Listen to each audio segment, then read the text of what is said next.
Good morning, everyone. Welcome. I'm Emma Marcegaglia. I'm Vice President of ISPI, and I'm very glad and honored to chair such a distinguished panel. We will discuss about some key subjects, which is securing economic stability in times of war and disruption. Let me just say a few words to introduce my outstanding panels and speaker. As we know, and also we heard this morning, the war in Gaza is taking a big toll on the MENA economies. And we know what we are witness, disruption of trade in the Red Sea, rising of indebtedness, and also uncertainty among investors are becoming more and more important and are exacerbated an already challenging economic environment in the region. This reverberation of the crisis are hitting strongly industries, the shipping sectors, the logistics sectors of countries, even not only of the region, but also far from the region, thinks about some Asian state. So with growth expected to slow, new efforts are needed to support a pathway of economic resilience, diversification, and macroeconomic reform. So there are some questions that we'll try to answer during our panel that are, how can improve synergies among international actors, local institutions, and business communities to contribute to unlock growth? How international efforts could be conveyed to strengthen the region's economic stability? And finally, also, what is the role of trade? Can we, through a fair trade, lower trade barriers, try to enhance the growth of this region? So now let me introduce my outstanding speaker here. Let's start with Edmondo Cirielli, Deputy Minister of Foreign Affairs and International Cooperation, Italy. Welcome, Deputy Minister. Carlos Conde, Head of Middle East and Africa Division of the OECD. Welcome. Marco Hanapel, Area Vice President, Southwest Europe, Philip Morris International. Welcome, Marco. And Alia Mubayed, Founder, Association of Women Economists, MENA. Welcome. I understand that you have been here several times, so thank you and welcome again. So we will have 2 rounds of questions. And I hope, since time is not long, I ask you to stay in 5 minutes for each question. So let's start with the first round. I, of course, start with the Vice Minister, Edmondo Cirielli. So, Minister, what are the main initiatives that the Italian government is taken to restore stability and mitigate the effect of economic disruption in the main regions? The floor is yours. Thank you. Grazie. Allora, innanzitutto, grazie a tutti gli ospiti, soprattutto gli stranieri. Well, thank you so much. Thank to all the guests. The consequences of crisis and wars represent something that we deem extremely important. Italy is friend of the Middle East. Therefore, it is fully involved in this issue. It is important to reiterate what Minister Tajani has just said. Italy is guiding the actions aimed at restoring peace in Middle East, as well as restoring the capacity not to have hidden agendas. As a matter of fact, Italy acts as a partner that is part of the Middle East. Therefore, our action to ensure dialogue between Israel and its neighbors will be supported by several activities. In fact, we are going to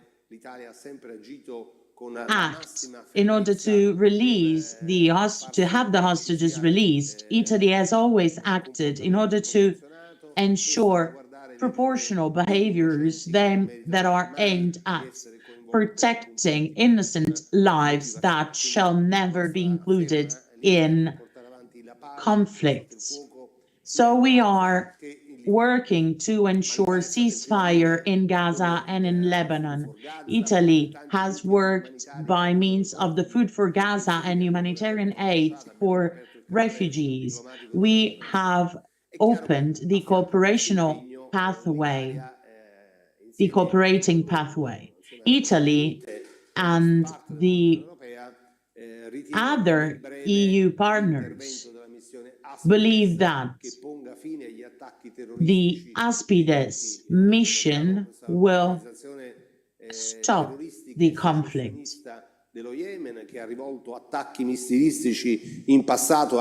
In fact, these terrorists operating in Yemen have jeopardized the world in several cases. Their action is now focusing on a different area. In fact, their objective is to attempt the freedom to trade. And we are paying the utmost attention to this issue. We will not respond through weapons, but Italy has to respond as its GDP is based on the trade. We are working to release the Suez Canal from this protectionist behavior. At the same time, it is extremely important to work in order to create new communication channels. We have to strengthen those that are already in place. I'm thinking about the Middle East, for example, and Africa through the Lobito corridor that already exists. We may also work to create new infrastructural corridors in these areas. This could be the way to face the issues we are dealing with at the moment. Italy has to have a short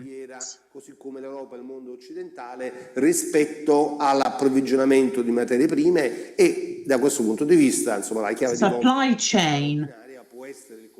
Also, thanks to the raw material it has at its disposal. So we have to invest by supporting Africa, and in doing so, we will immediately respond to the current complex situation that starts from Aden Gulf and that is arriving to the Mediterranean Sea. You really underline the role of the government in terms of peace, in terms of humanitarian support, but also in terms of enhancing economic growth, which is also very important, also to obtain peace and humanitarian work. Thank you very much. We'll come back to you in the second round. Marco, of course, here we are talking about insecurity, and economic insecurity, of course, is a question, is an issue for government, as we said, but it's also a big issue for companies. So from your perspective, how companies could deal and face this situation, how can they hedge on the old risks that we have in front of us? Morning to all. So the first element that came already during the pandemic is the issue of global chains, of global supply chains, of global export chains. They are, of course, in a situation of instability, and for large investments, especially when you do investments that are not only targeted for one country or one region, but you're doing it for the global, you are a piece of these global chains that today are a risk for energy, are at risk for the transportation, as Vice Minister Cirielli has said, into the passage of the Suez Canal. We have strong thoughts of how the localization of some elements, of key elements of the components will evolve due to not only I mean, very strong import tax scenarios, but also on the strategic role that some regions are taking on semiconductors, on energy, on protectionism, but at the same time to control some parts of the raw materials. So when we are looking at this scenario, it is of course a scenario that went from the pandemic period to what it is today into an area where it's fundamental to find a good balance between a full globalization of the global purchasing, a full globalization of the activities that you do, at the same time to found countries that are in a stability mindset, that are looking into mid-term involvement with investments, to have a possibility to look to very large capex movements that will have a crucial role for the full development, especially in Europe. In Europe, we went from a lot of strategic thoughts in terms of how we wanted to bring Europe to a different level, but now probably some of the actions that Europe thought are into a complicated situation due to the instability of many countries that have today, that didn't have before. Germany, France, Spain, they have a difficulty that for instance, in Italy, we are, in my opinion, in a different scenario for investors, where stability of our government and a little bit of forward-looking that we never had in the last years. We see finally a country that is thinking of the midterm, that has gotten a new stature globally, and I think that the importance of Italy will also bring importance to the Mediterranean. So the role of Italy as a bridge between Europe and Africa, a bridge between Europe and the Middle East, will be crucial. As Vice Minister Sirielli said, is a role that it's happening not only geographically but also for the political items. But I still believe, and I conclude, that to produce investments, the need of a stronger Europe, of a smarter Europe in how we are thinking, it has to be done, and with the new Commission we expect a big step change. Thank you. Thank you, Marco. Thank you also for underlying the importance of striking a balance between globalization from one side, but security and stability from the other, and also the role of Italy, which now in this scenario seems more stable and can have a very important role also towards Africa. Thank you very much. Carlos Conde, so we said that the MENA region is living in a moment of several conflicts and also economic disruption that came to us, and we are living a time of instability, as we said. So I think it's very important, we heard also from the Minister before, that we need to cooperate and coordinate even further to have a stronger resilience, more resilience and more, let's say, inclusive growth.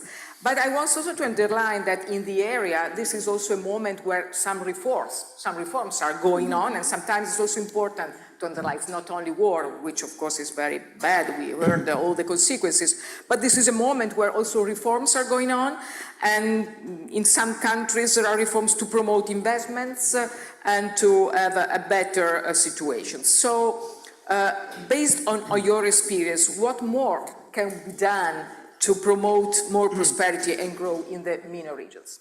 Thank you very much. Good morning, everyone. And let me, of course, start by thanking the government of Italy and the Institute for Foreign Policy for this very timely discussion. Indeed, we are in times of war and conflict, but this shouldn't hide the economic dynamics of the region. And it is very important to look closely what is happening in the countries. You were mentioning the process of reforms that is very heterogeneous, but is still very strong in most of the countries, and with a long period of consistent reforms into more competitive economies. In the OECD, we have been working closely with the countries already for 20 years, and I would like to share with you today some ideas that come from work that is ongoing, and we are conducting with the Union for the Mediterranean on the regional integration in the Mediterranean.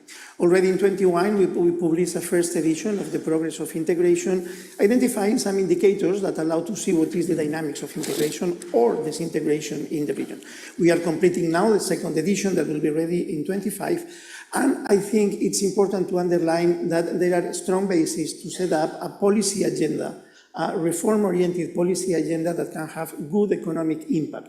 There are good opportunities. We are talking about economies that are sometimes much more diversified than the external perception believes, and with opportunities that with the right policies can be impactful. Let me mention 3 areas that seem particularly relevant, and some of them have already been mentioned.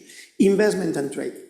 We typically say that this is the less integrated region in the world, and it's true that in some aspects this is the case, but we can see in trade a very positive pattern which is related to the diversification of the economy. There is much more integration. We come from trade relations that were very focused in bilateral agreements between the European Union and the southern neighbors, and now we see a much more diversified. Turkey is playing a very important role across the Mediterranean. Morocco is more present. There is much important connections with Gulf countries and, of course, with Africa, to the extent that the impact of COVID has already been absorbed by the countries, and the trade has increased much more. Investment, you were mentioning, very important.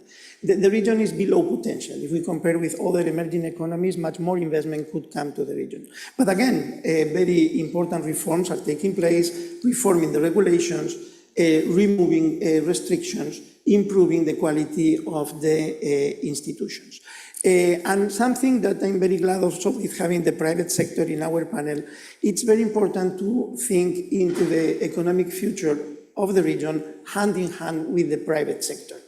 Because at the end of the day, the investment, the creation of jobs, the innovation that can transform the economy requires a positive involvement of the private sector. We have been working recently, and I will give you just 2 examples because I think they are very telling of the potential. For example, we have been working with Jordan very closely on the digital economy. Jordan is a country with tremendous potential on the digital economy, hundreds of firms, thousands of people with very good skills that are making of Jordan a hub for digital economy. Pharmaceutical sector in Tunisia, a sector with very long tradition, very high quality, very much focused into the European markets traditionally, but now expanding its networks into Africa, and with a big potential of growth and employment. So I think these are examples that with the right policies can also provide a positive agenda for the region. It's very little time, but I would like to make 2, without elaborating, 2 aspects that are fundamental. Human capital, of course. In the region, there is a mismatch between the skills and the needs of the market. We need to invest very much on education, on the skills, on improving the human capital. And in our integration report, we see tremendous potential for the connection of the higher education systems, of the skills that are needed for the market, on the innovation and research. And of course, women.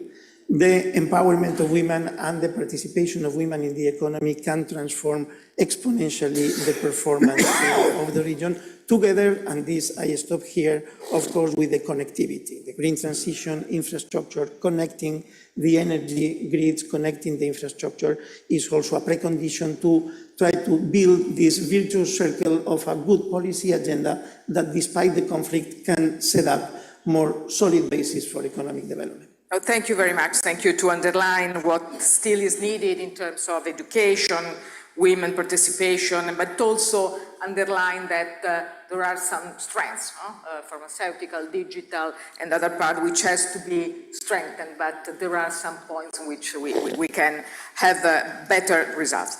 Aliam Bayat, thank you for being here. So as we said, it's interesting, I think, to also underline that before the war, a process of kind of regional detente was begun in the Middle East with this idea that economic needs will also drive the diplomacy, because, of course, economic security and economic strength is very important. So, in your opinion and in your experience, how the war in Gaza and this ramification impacted this economic cooperation and initiative that have been launched before the war. How do you see this point?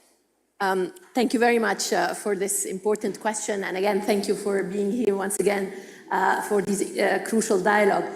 I think the question about how Gaza is impacting these integration initiatives, be it the Abraham's Accord or the IMAC, we have two narratives actually today. One narrative that says that actually the war in Gaza and Lebanon had no impact into these agreements, and they have not changed the objectives of the countries that are pursuing further integration. And actually, you can see that by the fact that none of the signatories to this agreement decided to say, okay, I'm just leaving because of the war in Gaza. We are seeing trade in goods flow continuing even after October 27.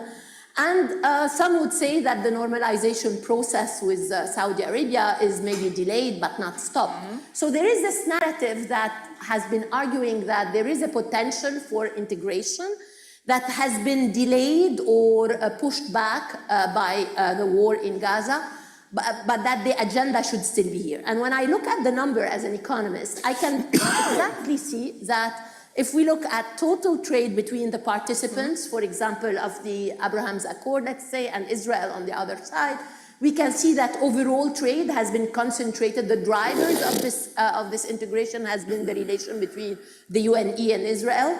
And for example, in 2024, during the first 7 months of the year, we have seen almost 14% increase in trade. We have seen also movement of people between Israel and Morocco, Israel and UAE, Israel and Bahrain to a lesser extent. So but we have seen also that this cooperation has been very much focused on areas of defense and security issues, but also tech and agriculture. But I want to turn to the second narrative, which also argues that no, actually the war in Gaza has significantly undermined these efforts of integration, because mainly the geopolitical and domestic political landscape that should underpin these integration efforts have completely changed. And I can understand that. I can look at what's happening in the economies of Gaza and Lebanon with almost utter destruction. The UN and the World Bank have estimated 80 billion the need for reconstruction of Gaza. Let's not talk, of course, about the horrible human toll. The same in Lebanon. The World Bank has mentioned that almost as of September, the direct and indirect cost has been 8.5 billion. So the landscape, the economic landscape, at least in those two countries, had changed. But even more importantly, the spillover on the rest of the region, whether on Jordan or on Egypt, have been significant. The maritime security that Mr. Minister has mentioned with the Suez Canal disruption, the cost push inflation on the global inflation, but also undermining $8 billion of losses to Egypt. This has significantly impacted these economies and this disruption. But I think also, as we heard from the Indian minister before, the effort of pushing the agenda for example, of IMAC have now receded. He talked about an eastward IMAC. The Sherpas for IMAC have not met since September 2023. The action plan has not yet been developed. So even also the I2U2 Sherpa has not met. So these dialogues between the participants to these integration efforts have been delayed. So what I want to conclude with is to say that these two narratives exist today. They are not mutually exclusive. I think there are pros and cons and rights and wrongs in both analysis. I think the process of integration will undoubtedly be impacted by the security and the ongoing wars, and vice versa. But only time will tell to see whether these integration efforts will be indefinitely delayed, delayed for a small period, or maybe they could be transformed to take a different form. Thank you very much. Of course, uncertainty also on that, but interesting. So let's go to the second round of questions. I ask you to be a little bit shorter than the first. So back to Deputy Minister Edmondo Cirielli. when we talk about new cooperation, I would like to ask you how you see the Mattei Plan. The Mattei Plan is a flagship initiative from the government, from the Italian government, to enhance growth and economic development. So how do you see that? How you think this has to be developed? Grazie, cercherò di essere super breve anche Thank se... you. I will try to be as short as possible, even though the topic is very complex. So let me start from the MENA region. So Middle East and North Africa, the enlarged Mediterranean. The Mattei Plan is also a translation of such plan. So it is a great initiative of our PM Meloni with Minister Tajani of Foreign Affairs, so as to provide a new framework for peer-to-peer collaboration and cooperation involving bilaterally Africa and African countries, so not only the multilateral channel of international organizations. It is a huge chance for the global gateway of the European Union and also for Arab countries of IGCC. On the other side, we know very well that the intervention in Africa overall is a crucial point, a core element for North Africa. So the sub-Saharan crisis and theaters of conflict have also put at stake our African partners. So we think that economic growth has to be strengthened with our African countries and African partners, also with Arabic Peninsula and other countries in the region. So we think it is the crucial element. It has a pivotal role to establish peace in the Middle East, as it happens with the two-state solution of Palestine and Israel. It is not, secondly, also a consequence of the strengthening of Northern African countries. So with this new paradigm of Italian cooperation, we have set forward not only the best of our companies from the public and private sector, we also started from the old world with the civil society organizations, for example, and we involved them.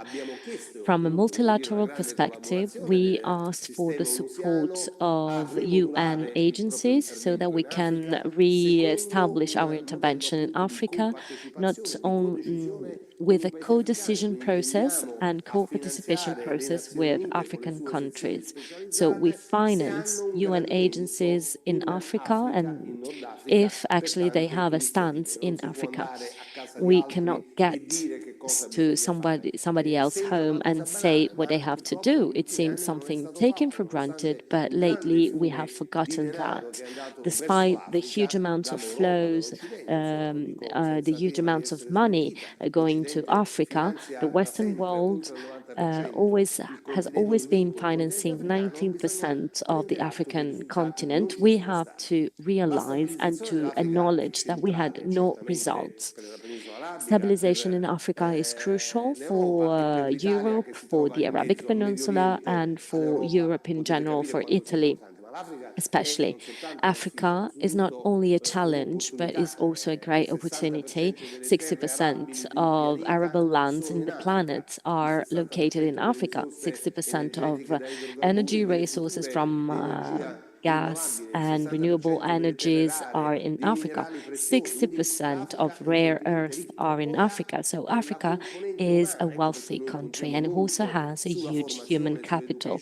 This is why we aim to education, training, not only in agriculture and food security, with an initiative that can be an historical moment because it will give back security, food security, not only in Northern Africa, but also the rest of Africa, and hence for Europe, in order to establish their food sovereignty. All of this can be done in full cooperation with European institutions.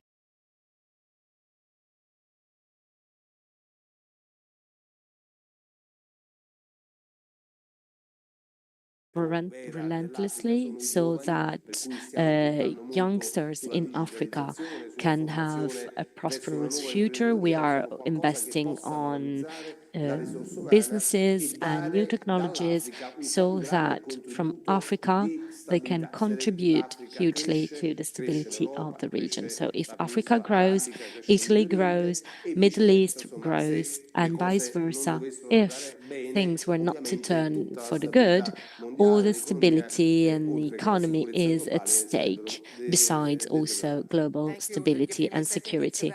Interesting way to make cooperation with a great joint venture between public and private and with real concrete projects, and as you said, not only on energy but also on health, on agriculture, or on all the other parts. So let's hope, but we are sure that with concrete projects this will have a very interesting outcome. Marco, very shortly, we already talked about international trade, and you also said that this is very important, but we are living in a situation where we are in a kind of deglobalization, a lot of protectionism, tariffs. So in your opinion and in your experience, is there still a place for fair trade to enhance growth also in the MENA region? We think so, and I actually think that there are bridges that have been built in the past from the MENA region, from the Mediterranean region, from Italy, versus partners in trade, also in common ground on many aspects, including some views of the world. That should continue. One example, for instance, is the use of bilateral agreements outside the European Union, for instance, with Japan, or with Saudi Arabia, or we have possibility to create these bridges outside of Europe, with possibilities to do what Italy is good, which is exporting, but at the same time to really create a stability of flow of materials and export that can go beyond the actual activities. The other important part, for instance, is with Mercosur, where we are also now having more ties, more strong bonds in order to also leverage the vicinity that we have also to that kind of region. So these bilateral agreements beyond the European Union are, in my opinion, very, very important.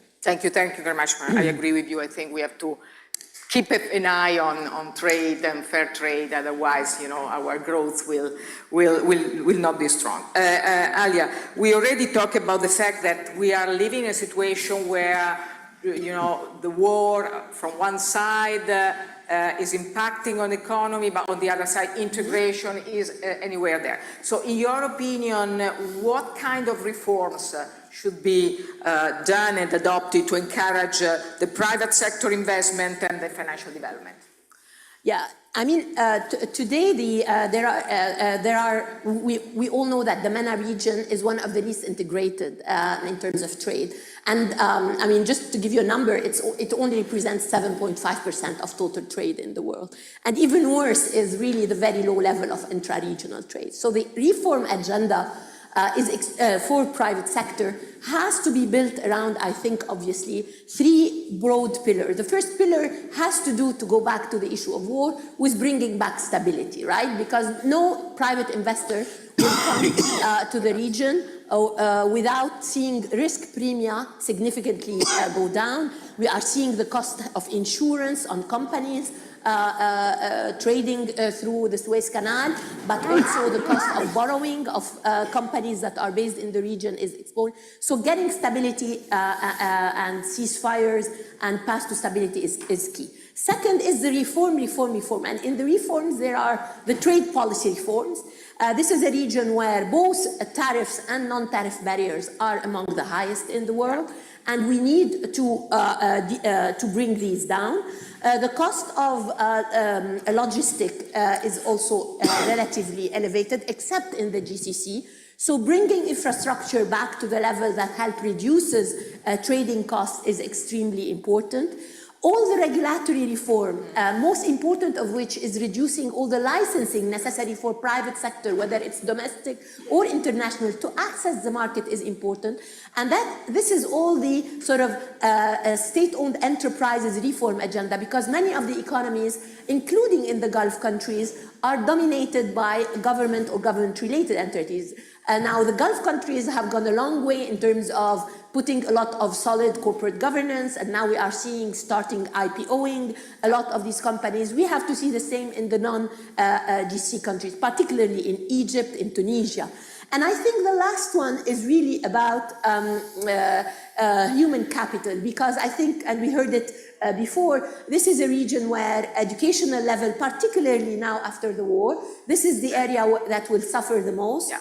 And I think we need to continue with our partners, both in the public and the private sector, invest in not only bringing back people to school, but also making sure that they are skilled enough to face basically the next generation of work skill that is required. Thank you very much. Thank you. So we are out of time, so I really ask you to be very short. Of course, as OECD, you work a lot on cooperation with a lot of also fragile economies, and do it the same also with the MENA countries. So what are some concrete examples of OECD support to MENA countries that are affected by war and fragility, and how you think this situation can get better? Yes, thank you. Indeed, we normally think in the impact of the conflict in some countries over the other countries, but we need also to reflect in what are the internal conditions, economic conditions of these countries, not only in terms of humanitarian disaster and health, but also, let's not forget that in countries, especially where the institutions of the government are weak or have been destroyed, again, the role of the private sector, you have companies, you have small and medium enterprises that are delivering goods and services. It's important to look into that. The Putin minister was mentioning the importance of Africa, where in Africa most of the countries can be categorized as fragile. We need to better understand what are the economic dynamics and how to better contribute to destabilization. One example that is very close is Libya. Libya is, of course, a space that is very central for the Mediterranean. After years of instability, is still a matter of concern for the Mediterranean. We have been working for the last years, and now we are launching a new initiative thanks to the support of the government of Italy.